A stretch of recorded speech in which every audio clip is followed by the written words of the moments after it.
Hour 2 Overdrive continues, brought to you by FanDuel, bringing you everything from the opening line to the final score. Bryan Hayes, the O-Dog, Jeff O'Neill, Jamie Noodles McLennan. Confirm or deny later in the hour. Mike Johnson coming up here momentarily. We're tracking Ohtani news. No one has anything. No one's got anything right now.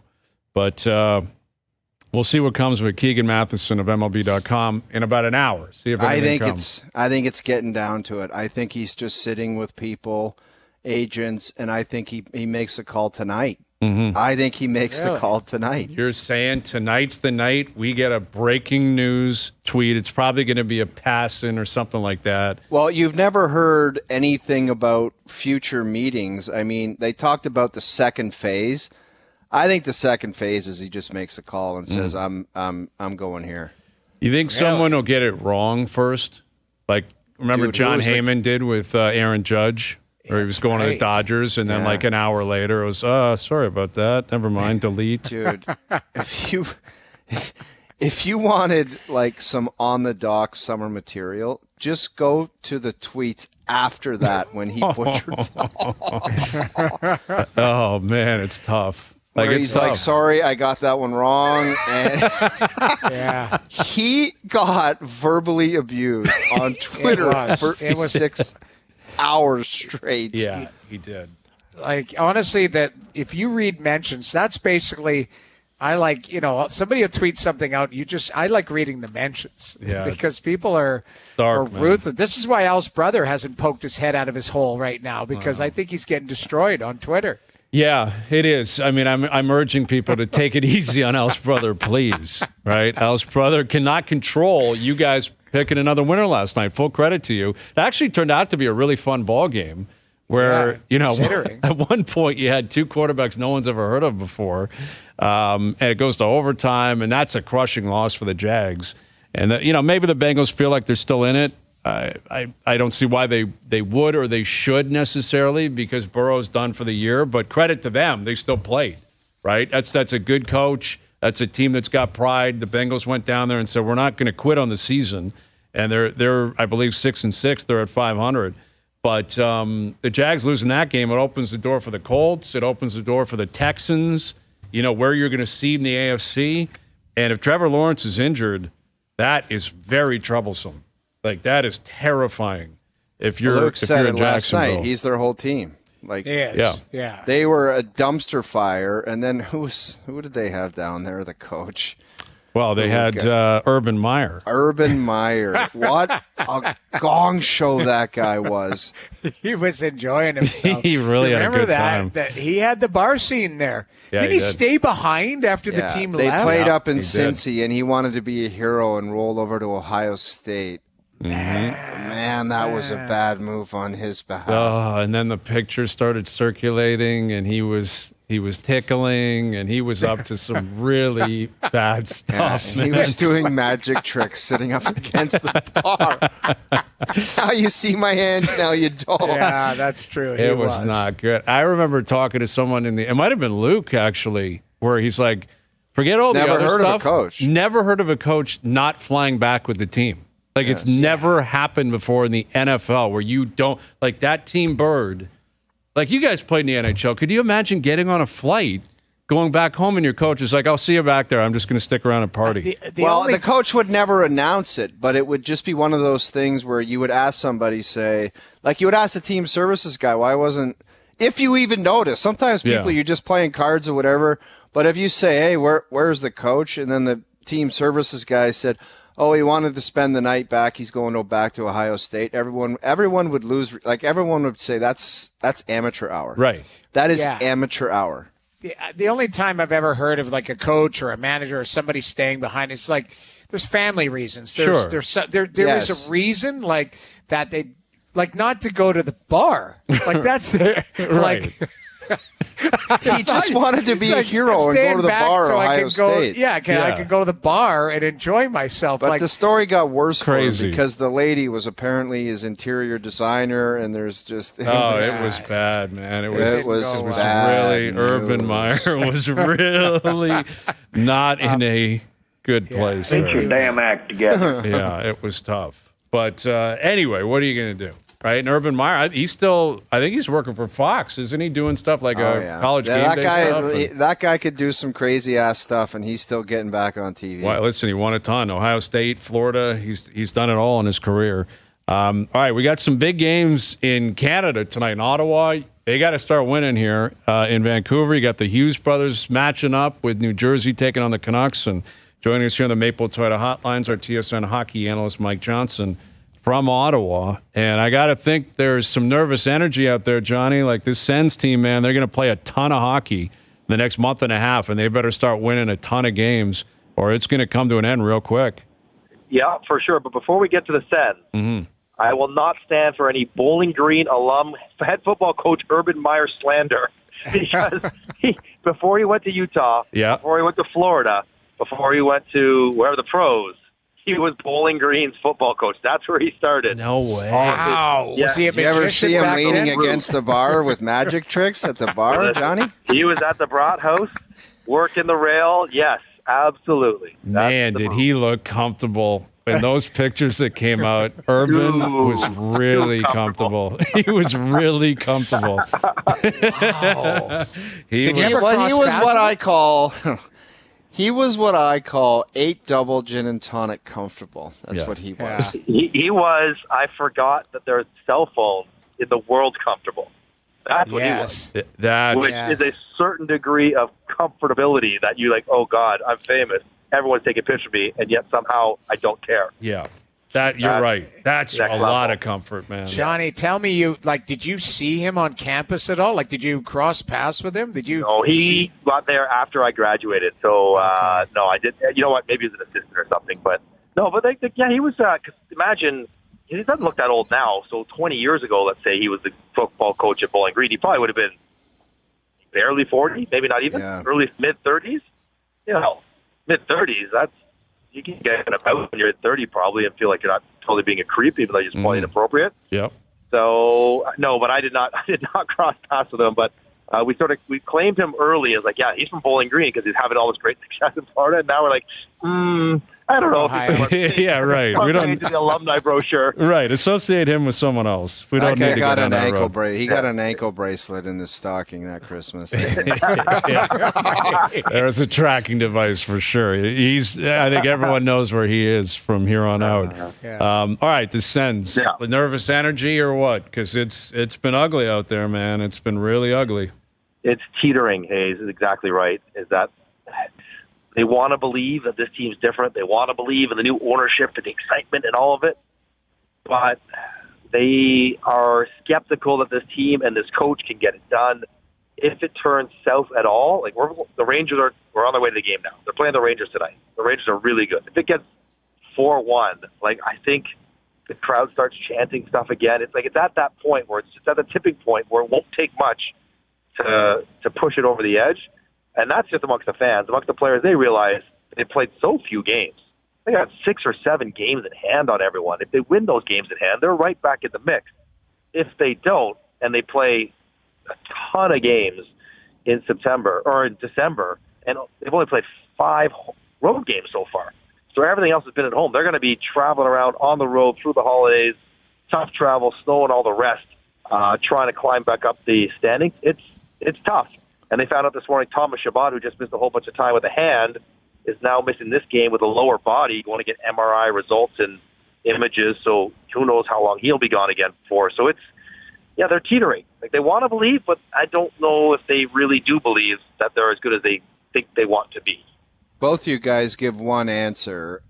Why, with so much optimism and so many of us saying that they're playoff bound this year, what about their game has prevented them? Like, what are they doing that they're continuing to do from last year where it's like that's not supposed to happen this year? Keeping pucks out of their net, which is both goaltending and system related. Yeah, that's right. I see that. I call it dum-dum related too, Johnny, where guys are refusing to make simple plays and then held accountable for it. That's system. I call that system related. But your language is much better than mine. But yeah, that's it, right? And we've seen it. And this is when we talk in the summer, we talk in the season previews. Everyone was very excited about Ottawa and what they would do, and I was always a little bit hesitant because I'd always say, I get it. They're better. They have more talent. But in the last 5 years, they haven't shown an ability or willingness to play a certain way consistently, even with less talent. So it's not like I don't think the guys can do it, but they haven't yet. So I have to wait and see them play better defensively, stick to the system, manage the puck, manage the situations. Don't beat yourself. Don't make the dumb plays, as you call it. And if you do something bad, there's repercussions. Until you see that, it's hard to win consistently unless you're just overwhelmingly talented, and they're not that. Who drags them out of it? If it could be for me, Johnny. Like I always felt like Can't Brady. Be Brady every night. But that's my thing. For me, it's Stützle, and I think he doesn't look healthy to me. Like he doesn't look like he's I don't know. The game I did in Columbus on Friday, he's got these black tape on the back of his neck. Like I don't know what that. Yeah, the little steri strip, whatever, like the steri tape or whatever. Yeah. And obviously, I don't know what's going on there, but like he has flashes, but he hasn't been the dominant, dynamic player that we saw last year. And his points suggest he's going to be a 90-point guy again or more in that range. But I just thought another level from him, another level of maturity, all of that. And he's getting a lot more attention. Like, for me, he's the guy who's got to drag him out. Who's the guy for you? I go to Brady because he does it. He's emotionally there. He's not the most talented player on the team. They might have a few that are more talented than him. But he brings it kind of emotionally. And you talk about accountability and playing the right way and investing in the group. That's what he does. But, so he will lead them. The question is how many people will follow. And Josh Norris and Drake Batherson. These guys are really talented players. Tarasenko. But they're also prone to bouts of inconsistencies. So there's only so much Brady can do, or Tim Stützle for that matter. Like if they play great, the other guys still have to follow, and those guys will do it. And then the obvious answer is, listen, they went and got Korpisalo for a reason. Exactly. To be the consistent puck stopper that they have been missing, and he has not been that. That's the answer. In fact, Forsberg is going to get the second start in a row here. Forsberg got the shutout against Seattle on Saturday, and in this huge game against the division-leading Rangers, I think Forsberg going to go again tonight. Yeah, that for me is the answer. Like it's goaltending. If you can't get stops, and if you dig yourself a deep enough hole, at some point your goalie's going to have to go on a serious run. Like it's the same thing in Edmonton. Like at some point you dig yourself that big of a hole, your goalie's going to have to steal you a bunch of games just to get you back, kind of in a position where you might be able to be a playoff team. And with Ottawa, it feels like we've done the same dance every year, building them up. At what point does it transition to they're just not as good as everyone wants to claim they are? Like it just we've been duped here. They're just not that good. When they look the same under a different coach. Yeah. And I'm not advocating for DJ to get fired, but I'm saying I think there's a legitimate question with a different style of coach or a different system or different something. Would they look different? Part of me thinks they would. I think that playing defense, even if it's not you're wired that way, like being good, like being moderately effective defensively, shouldn't be as challenging as they make it look sometimes. And I think a lot of that, if they put in Ken Hitchcock at his prime on this team, they would play different. Mm-hmm. And so I think they will get to that point at some point. Obviously, DJ is not going to coach here forever. At some point, they're going to get a different coach with a similar kind of group, and then we would see. Well, the conversation revolving around the Leafs right now, it's obviously more positive than Ottawa, clearly. The Leafs are 12-6-4. They've racked up a lot of points recently. The regulation win conversation continues to come up. They went to overtime again against Boston over the weekend. But we talk about the details of their game, sloppy with the pucks at times, too many men on the ice, penalties, et cetera. How much of that do you think is on the head coach? I don't put that much on. Too many men on the ice. I guess it's on the head coach, but they didn't do it last year. So, did Sheldon not? Did he change this year somehow? Do you not care about guys jumping off the bench, or is it just the players that do it have to be better? I think Sheldon has worked hard. Given that we have a chance to talk to Sheldon Keefe all the time, he has worked hard this year trying to integrate the new pieces that they brought in. and it hasn't been completely smooth. Yes, there's been a couple injuries along the way, but as a defense, it has been hurt a little bit that way. But he recognizes it's not been. He's grinding, I guess is what I'm saying. It's not like he's doing the same thing, thinking that I'm doing my job, I got it all figured out. He's acknowledging the team does not have it all figured out, and they're working towards it.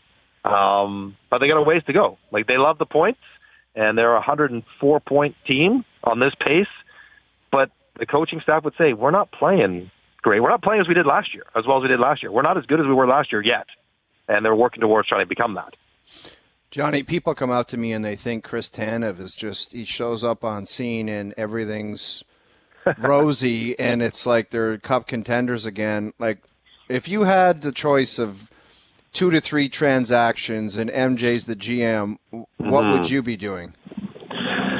I would be trying to get a right shot second pair defenseman. And Tanev is popular because he's a Toronto guy. He's been around in Canada for a long time. He's very good still defensively. People have to understand that there's other teams that might like him as well. Like like 31 other teams that would like him as well, including Calgary, which would probably try to sign him if they could, if he wants to stay. So that'll be hard.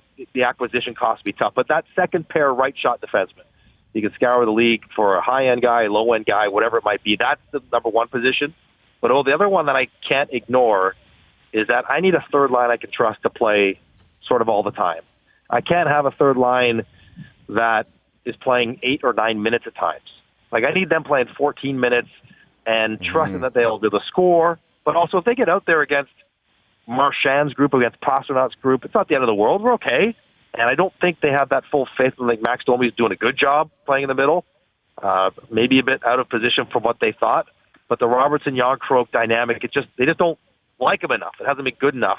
That would be the other place I would go. It's like right shot defenseman first, figure out the third line so that it's a line you can trust all the way around.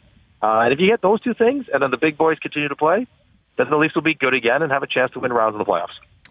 With Mike Johnson, our TSN hockey analyst. So in Vancouver tonight, you got the Hughes brothers on both sides. Vancouver against New Jersey tonight. If you were starting a franchise tonight, and you could pick one of Quinn or Jack, who would you take and why? That is such a tough question. I would probably take Jack because he's a bit younger. I want to sell tickets to my franchise, and I believe Jack will score 100 points every year, more than I believe Quinn Hughes will score 80. And Hughes is awesome. And there's no real limit to what he can do or how he plays, but he is a bit of a smaller guy. So if I could take Cale Makar or Jack, I'd take Cale Makar. But if I would take Jack or Quinn in a toss-up, I think I'd probably have to take Jack. Yeah, I think that, number one center versus number one defenseman, everyone's going to, you can be on either side of that aisle. I think Quinn will play more minutes collectively throughout his career. Of course. Which is something that I think you might invest in. Obviously, Quinn has proven to be a leader, right? He's got the C on his jersey for a reason. It doesn't mean Jack isn't in New Jersey, but there seems to be some intangibles to the oldest brother.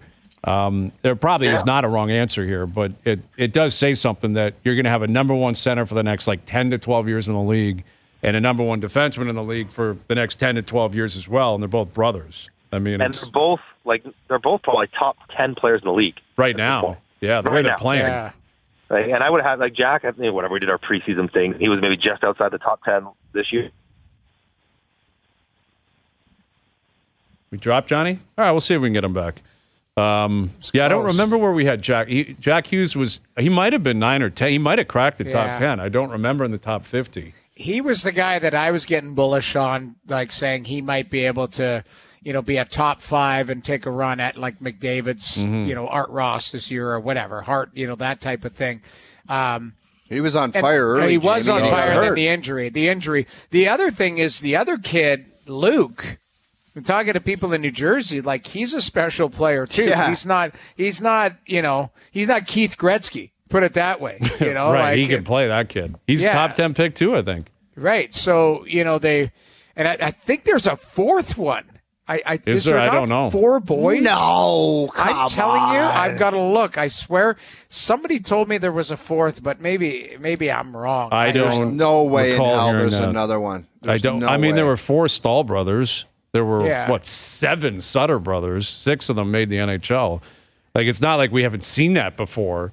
Okay, so there's 3. Obviously, Jack, Quinn, and Luke. I swear there was a 4th. I have not Gord heard Miller that. told me that, but maybe he was talking about Luke coming, so I might have misspoken. But either way, you talk to people in New Jersey, they rave about Luke, too. He's just kind of a mixture of the 2 of his brothers, right? Right. As Anna, I mean, he's going to be up for the Calder this year, possibly. Like, we don't. Yeah. Bedard likely will be, but Luke Hughes is certainly in the running. We've got Johnny back. Johnny, do you feel like you mentioned Cale Makar there a moment ago? Yeah. I feel like these arguments have come up a little bit that, Quinn Hughes versus Cale Makar, and I don't see that argument. Like, I don't even see how it's a conversation, regardless of how well Quinn has played this year. He's been great. Like, Cale Makar, for me, is the equivalent of what McDavid is to forwards. Like, I don't think there's anyone close. Yeah. I mean, I think some of that is the sensitivity of the Vancouver market saying, hey, our guy's really good too.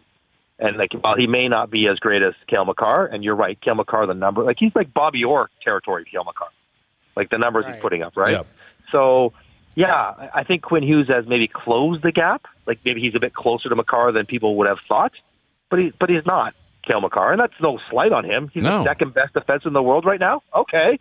How dare you insult me that way? Like, he's having an incredible season. Mm-hmm. He's really, really good. And I do think, Hayes, you made a good point. Like, putting the C on him did matter to Quinn. He is a very mature, like, Jack has that sort of happy-go-lucky persona, and Quinn is a little bit more serious.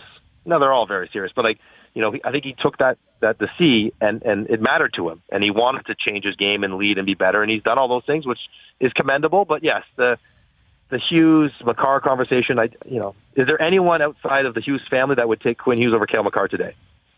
No, probably not. No, including Rick Tocchet, including Patrick Alvin. Yes. So again, not a slight, but I will say this about Jack Hughes. I think Jack Hughes will be a top 10 forward in the league for the next 10 years. Like, he's that good in all areas. He's that good. Well, and there's another American, right? Like, they're talking about him up. Yeah, like, international hockey is a part of the discussion at the Board of Governor meetings where it sounds like they're going to go to the Olympics in 2026. It doesn't sound like Bettman's really pushing back on that. He does not have the same tone today that he has in years past. And they're going to try a mini World Cup in a couple of years and then really establish one in 2028. So this will be a consistent conversation for the next few years, like Canada versus the U.S. And, like, for me, like I said, I don't think the Americans can match Makar. In fact, I know they can't. They can't match McDavid. But once you get past those 2 guys, they can match everything, and there's certain elements of the Canadian team that can't match what the Americans bring. It's wild. Scary. I mean, don't forget Sid. Sid is still kicking it big time. I think he leads the league in 5-on-5 points, maybe cancel him. But you're right. Like, if that tournament were to happen this February, right, in 3 months, we would be thinking for Canada, like, the reason you think Canada's going to win is because Canada sort of always does win. Like, you're going to, like, Canada figures out how to do well in these international tournaments. They've had experience. They've had guys. They just kind of they come up big because they're Canada. If you look at the rosters, the American net situation, Noodles, is a joke compared to Canada's. Yeah, like, unbelievable. It's so much deeper. They go 5 deep probably before we get to 1. Their defense will be like, yes, there's no Makar, and Taves will probably be on the thing, but there's not. We don't have what they have back there. And amongst forwards, we got the best guys. We got McKinnon. We got McDavid. We got Sid. But they got Matthews, and they got Eichel, and they got Hughes, and they got Tkachuk. Like, they might not have as, like, the best 3 players, but they might have more good players. Like, they would be on paper a better team talent wise, but somehow Canada, Canada's Canada, so that's why they're going to win. Johnny, we got a guy on the show who said Sid would play well into his 40s, and I disagreed. What do you think? He can. It feels like he'll be able to, right? What is he, 36 now? Now? Able to is one thing, but this one guy who said this, who is a donkey at best, I just think Sid at like 38 or 39 says, check, please. Not That's 3 well years into from his, now. Like, 3 years from now. It's not. He's been in the league 20 years already, for crying out loud. I know, but he's a rink rat. Yeah, like he's LeBron. He's Tom Brady. It's the same thing. I didn't Johnny, say well. what do you say? I say no, he won't, and I know it's Tom Brady, Father Time undefeated. I don't think he'll be as good, and he won't want to be just like Gretz. Thank you. Gretz having his last year, 70 points with 13 goals. He's like, I can't do this. It's garbage. Gretzky retired when he was 36, I think. He was literally Sid's age right now. 9 goals and 9 goals and 58 assists his last year or something, and he's like, that's not good enough. I think Sid, when he's 40, he won't be a point-a-game guy. He just I don't know if his body can do that, and I don't know what Sid wants to do with his life. You're right. I don't know if he has a junior team he wants to run. I don't know what his family situation is going to be, but 40 is really old when you're 18. Yeah, I know. And this guy took it a step further and said, I had him at 46 wheeling around for the Pens. He played for Gladno at 51. Watch. No, I said there's something with a 4 in it. So that could be 40 or 41. Dude. I believe he will play with something in a 4 in it. He doesn't sniff a 4. Yes, he will. I think he sniffs a 4. I think he could be 40 or 41 and pack it in. Yeah. 40 could be possible. And then I don't even want to go down. Nobody needs to be skating around at 40 years old in the National League. No way. What are you talking about? He's a pillar of the Toronto Maple Leafs defense. Yeah, exactly. Mark Giordano's 40 right now. The team has struggled without Mark Giordano on the back end. Have they not? Yes. I'm just telling you guys right now, Sidney Crosby won't step foot on that ice with a 4 in front of it. Gio has not won a cup. Gio has not made $200 million. Yes. And Gio wants to play for his hometown. There is no hometown team in Cole Harbour. So, I think I'm with O on this one. Not that he couldn't. I just don't think he will. I just don't think maybe when's the next work stoppage? If there's ever a sniff of that will be the end of it. There's just there's stuff will come up. Life will come up for him, even though he's been solely hockey for 2 decades. Life will crop up and things will change. I don't know, man. I like it. Time well into guaranteed 4-0. We can have a conversation. Well, fine. Well into whatever. That you step that aside. But 40, that guy's playing when he's 40. He's taking ceremonial puck drops at 40. Here's the other thing, too, 100%. Guys, is we also have to look at the landscape of the Pittsburgh Penguins and that organization. And, Jimmy Rutherford admittedly sold the future, to keep the band together. What's that group look like when they have to break the band up? Malkin gone. He goes somewhere else. Expires. Pulls a Ray Bourque. He's not going Ray Bourque. He's one in Pitt. He's not going. He's not playing anywhere else. That I firmly believe. I'll wager that one with you, Hayes. Yeah. He won't play anywhere but Pittsburgh. You're probably right on that. You're probably right. But listen, who knows? Maybe he plays a role of Mario, right? Maybe they bottom out. They get a first overall pick, and Sid's the grizzled vet where, the 18-year-old stud's living in his house, and he's playing with it on his wing for a couple of years. As long as Sid gets a piece of the team while he does that, which is exactly what I think will happen if he plays into his 40s. All right, Johnny. Enjoy the game tonight. We'll do it later in the week. All right, boys. Have a good night. Mike Johnson, our TSN hockey analyst, joining us here on the Maple Toyota Hotline. Build your next dream Toyota at Maple Toyota and check out Maple Toyota's pre-owned inventory arriving daily. It's time to Toyota. Visit mapletoyota.com. So what happens tomorrow, Noodles? Are you and Johnny doing the game? Thursday, Thursday. So we'll both be in between the benches. He's on the Leaf broadcast. I'm on the Sens broadcast. There's 2 trucks, 2 producers, 2 everything, but 1 super panel in between the periods that are super panel. I love it. I'm going to amp this up so much. It's a super panel in between periods that I believe has who is it? It's you, Pooley, Cheryl, and Method or something. I can't remember. I know. Al's brother out there for a cold open. Yeah, Al's brother. Get Al's brother in Ottawa. I'm worried about him. You got to get a cold call that guy. I know. Get him on for a couple of minutes to see where he's at. He's got his tail between his legs right now. He is like in the fetal position somewhere. Yeah. He's having a tough go. But there is. Yeah. Can we call him? Can we call him for a couple? We can try to get him. JP just called it a cooler open. Oh. Which is so unnecessary. That's hurtful. That's uncalled for, and that's hurtful. That is actually the best line of the day. A cooler open. R.I.P. Timmy Boyle. He got released. Timmy Boyle. What the hell were they thinking with Tim Boyle? Some guy wrote in and said he did his job. He sunk Hayes. That's exactly what happened. We haven't picked a winner since Tim Boyle. Boyle on our resume. Boyle on our vision. We can't see the board. On your ass. There's a Boyle on the board, and we can't see it. All right, confirm or deny, still to come. Overdrive continues, TSN 1050 and on TSN 4. I can neither confirm or deny that this is in fact a segment. Boston trades Andrew Raycroft to Toronto in exchange for the rights to Tuukka Rask. It's been my honor and a privilege to serve as the general manager of the Toronto Maple Leafs Hockey Club. It's time for Confirm or Deny. Do you regret giving all those gentlemen the no trades or no movement clauses? Well, I can neither confirm or deny that. I can't confirm or deny.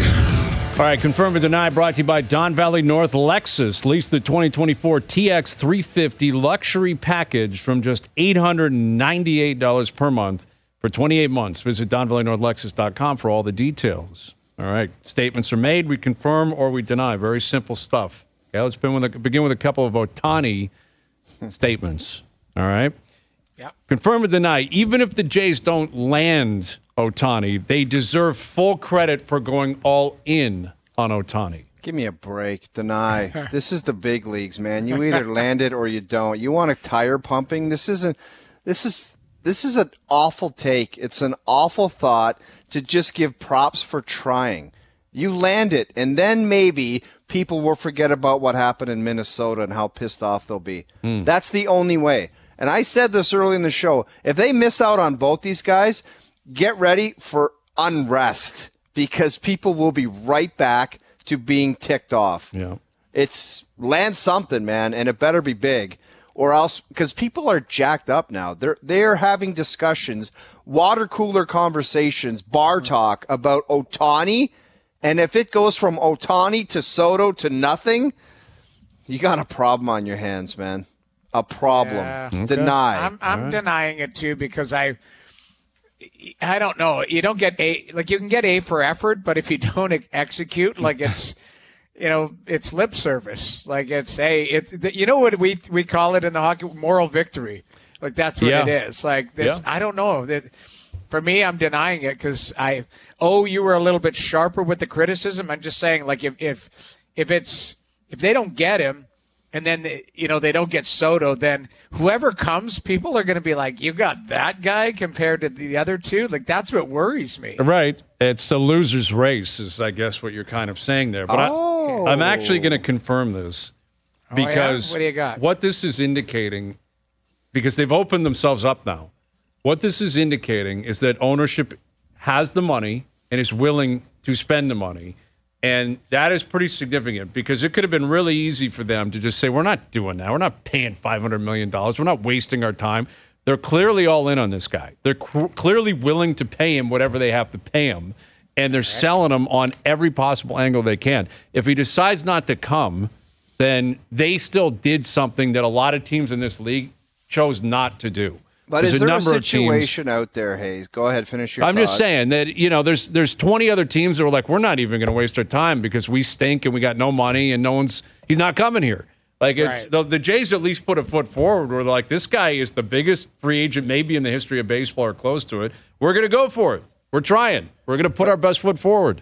Isn't there a scenario where you could do a case study on the Texas Rangers and they spent a boatload of money on Seager and Simeon, where it's like, if you miss out on Ohtani, you can still sign two really good players, and maybe that'll help you win. The dynamics of signing that alpha dog, ultra best player in the world, what's it really done in pro sports over the years when you really think about it? You look at the D-backs getting to the finals last year, the World Series, the D-backs. With that roster, they didn't have that. Neither of those teams did. Like, where is the example where signing Ohtani has got you to the promised land? Well, I mean, there have clearly been examples of getting there. Bryce Harper is an example. Bryce Harper is one contract, but it's like, I don't know. And it's difficult to say $500 million as opposed to $350 isn't that monster deal, but I don't know.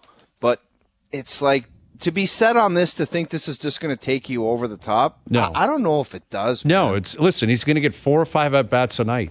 Right? He's not even going to likely pitch this year. So is he going to bring great production and wins above replacement and all that kind of stuff that you can build in and bake into an upcoming projection of the season? Yes.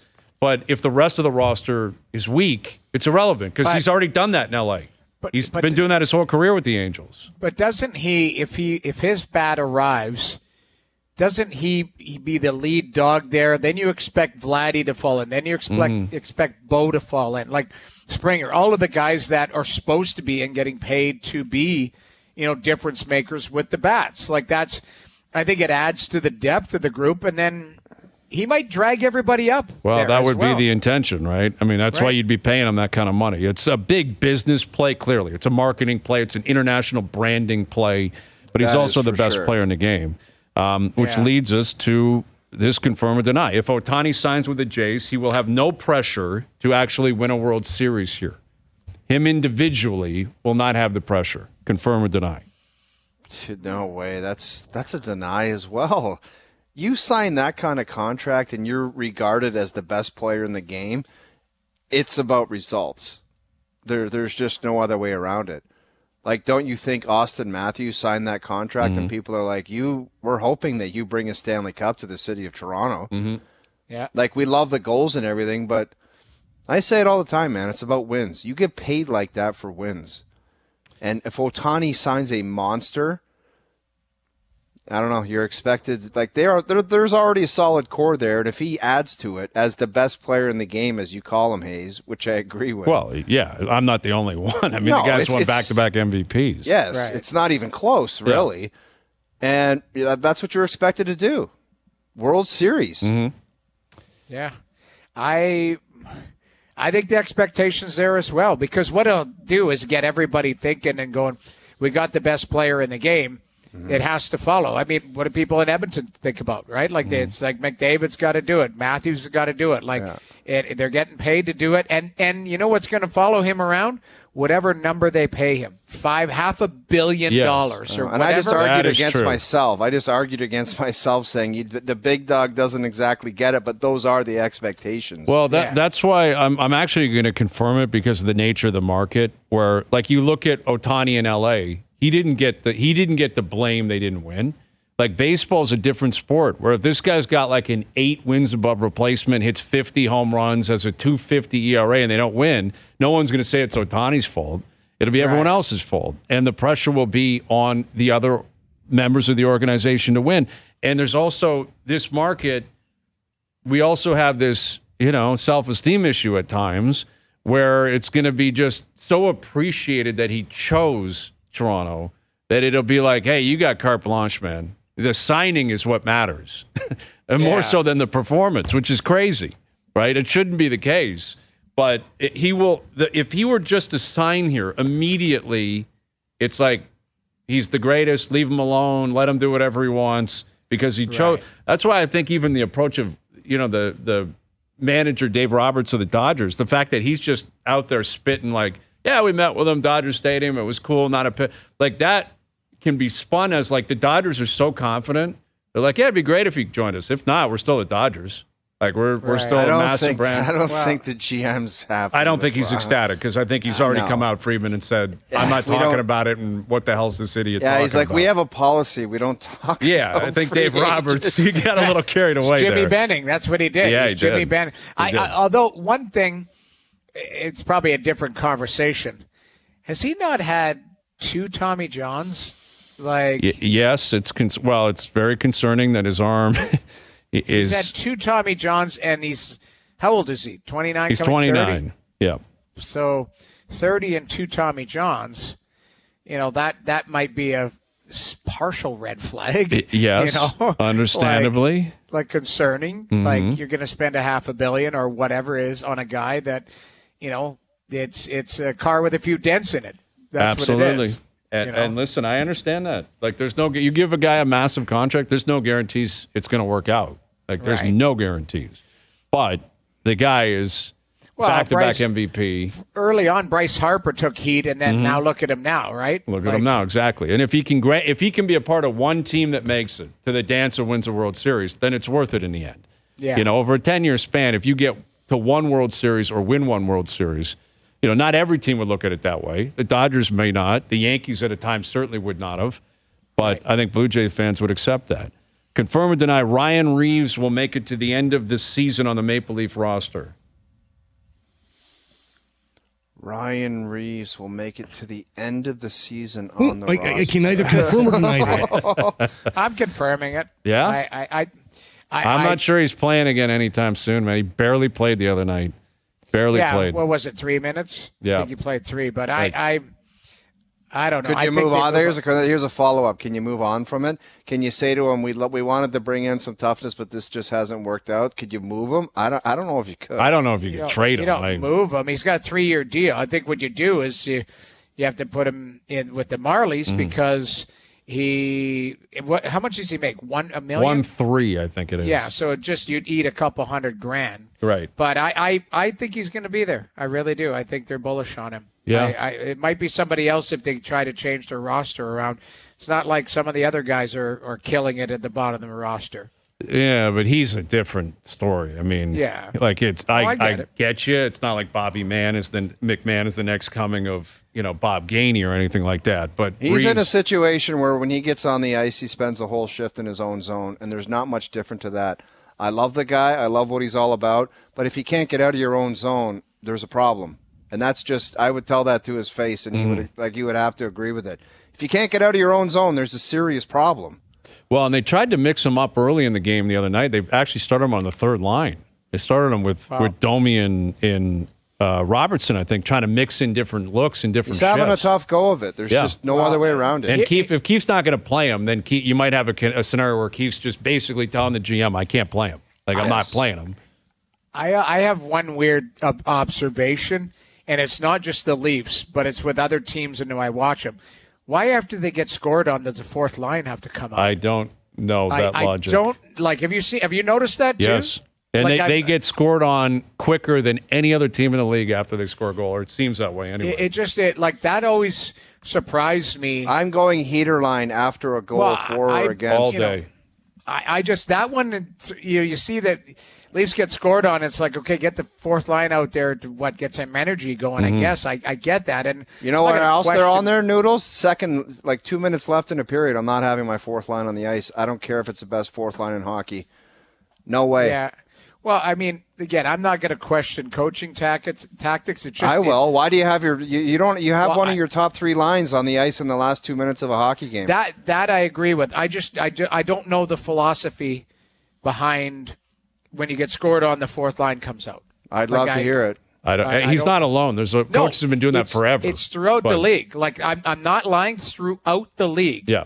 Get scored on, the fourth line comes out. It's like they try to sneak in a shift. They think there's so much energy, the building's alive, let's sneak them in. And that says really what it is an indictment on the line. If that's the way your logic is, let's sneak it in. Right. If you're sneaking anything, you're in trouble. Yeah. And I kind of get the impression like that might be the mentality. But all right, we'll come back with a few more confirm or denies. It continues up to the top of the hour. Keegan Matheson coming up from Nashville in about 20 minutes. Claire Hanna from Vancouver. Christine Sinclair wrapping up what has been an incredible career for Canada tonight. Overdrive continues. TSN 1050 and on the TSN app. All right, Keegan Matheson in about 15 minutes. The latest on Ohtani, Soto, the Jays, the winter meetings. Claire Hanna in about an hour from Vancouver. Christine Sinclair wrapping up her illustrious international career tonight for Canada. Rapid fire, confirm or deny to wrap up the hour. 2-pack based on what we saw last night at the Arizona State University. Arizona's rocking. They've won 5 in a row. So a 2-pack, confirm or deny, the Arizona Coyotes make the playoffs. And followed by that, they beat up on Washington last night. Ovi still did not score another goal. Confirm or deny, Alex Ovechkin will score 25-plus this year. I am going to confirm the Yotes. My Yotes get into the playoffs. Wow. Yes, I'm liking Connor Ingram. What a great game, He's been my buddy. Stud, man. What a great game. And Ovi, I'm losing faith. I'm losing faith that there's debris coming off the car on the highway. There's a tire. There's stuff falling off it, and I don't know. I'm worried. I'm denying the 25 Gs. I never thought I would say it. I had him in the top 10. Top 10 players. I did not have him in the top 50. Remember how I know. I made a couple dumb comments. I said the Caps were making the playoffs. The Jackets were making the playoffs. You guys crushed me for saying Ovi will not be a top 50 player. And he's not even close to one. Anyway. Yeah, I'm denying that the Oaks make the playoffs, and I'm confirming he gets 25. Really? Okay. Yeah. These guys know how to score. They don't forget, and he's still getting shots on goal. Yeah. There'll be a time where he scores 7 goals in 10 games. Yep. And all of a sudden he'll be back on pace. We know what that's like. We see it all the time. Yes, the tires are maybe falling off. Deflating a little bit. The paint is, the license plate is hanging by a thread. But it's Ovi. I still believe he'll get to 25. Yeah. I'm going to deny Arizona makes the playoffs. They've had a great start. Ingram's a big part of it. Like you said, he's been great. He's been really, really good. And I'm you know what? I'm going to mirror your answer there, Noodles. I'm going to confirm that Ovi still gets there because he's still playing a ton of minutes, top line, PP1, like you said, shots on goal. If he stays healthy, 25 is still within range. But he's on pace now for like 20 or under 20. He's got 5 goals in 22 games. Like he's got to get going here. Got to play better. Yes, Absolutely. He does. Confirm and deny. Brought to you by Don Valley North Lexus. Lease the 2024 TX 350 luxury package from just $898 per month for 28 months. Visit DonValleyNorthLexus.com for all of the details. All right, Keegan Matheson coming up in the final hour. We'll look back on that NFL game last night. The Raptors in action tomorrow. The Leafs in action on Thursday. Christine Sinclair wrapping up her career tonight as well. We'll touch on that. OverDrive continues. TSN 1050 and on the TSN app.